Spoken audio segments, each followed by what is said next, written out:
Hello दोस्तों, आज मैं आपको सुनाने जा रहा हूँ दो मित्र की कहानी।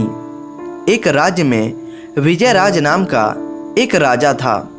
वह बहुत कठोर और पत्थर दिल इंसान था। किसी की बात नहीं सुनता था। जो भी उसके विरुद्ध आवाज़ उठाता था उसको वह कठोर से कठोर सजा देता था। उस राज्य में हरिराम और विनोद नाम के दो जिगरी दोस्त रहते थे। दोनों को एक दूसरे पर अंधविश्वास था।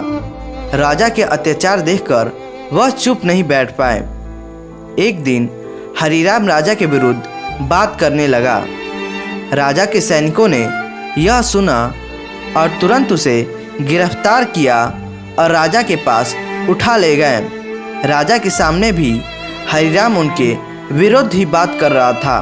राजा को इस बात पर बहुत गुस्सा आया और अपने सैनिकों को आदेश दी कि वह हरिराम को कारागार में बंद कर दे। इस बात का समाचार विनोद को मिलते ही वह अपने दोस्त से मिलने कारागार आता है।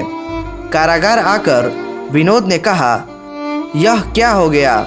तुम्हारे लिए मैं कुछ भी करूँगा मेरे दोस्त। बताओ मैं तुम्हारी कैसे मदद कर सकता हूँ। हरिराम अपने दोस्त को देखकर बहुत खुश हुआ और बोला, मेरे दोस्त, मरने से पहले मैं अपनी माँ और बहन को देखना चाहता हूँ। उनके खुशहाल जिंदगी के लिए सब प्रबंध करना चाहता हूँ। बस मैं और कुछ नहीं चाहता। विनोद तुरंत राजा के पास गया और अपनी दोस्ती की आखिरी ख्वाहिश के बारे में बताया। उसने राजा से कहा, राजकुमार, मेरे दोस्त हरिराम को आप कुछ दिनों के लिए घर जाने दीजिए। जब तक वह वापस नहीं आ जाता मैं उसकी जगह ले लूँगा। राजा ने कहा, अगर तुम्हारा दोस्त फांसी के समय तक वापस नहीं आया तो सज़ा तुम ही को मिलेगी। विनोद ने राजा की बात मान ली। विनोद का अपने दोस्त पर इतना अंधविश्वास रखना यह देखकर राजकुमार आश्चर्यचकित रह गया।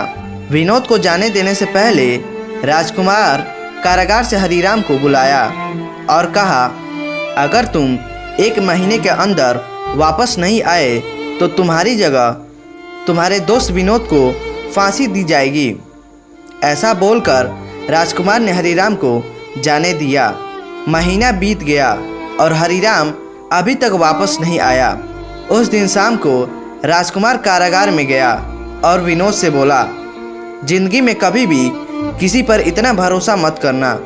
अब देखो, इतनी छोटी सी उम्र में तुम्हारी मौत होने वाली है। मुझे इस बात का बहुत दुख हो रहा है। उसी समय हरिराम वापस आया और कारागार के अंदर प्रवेश किया।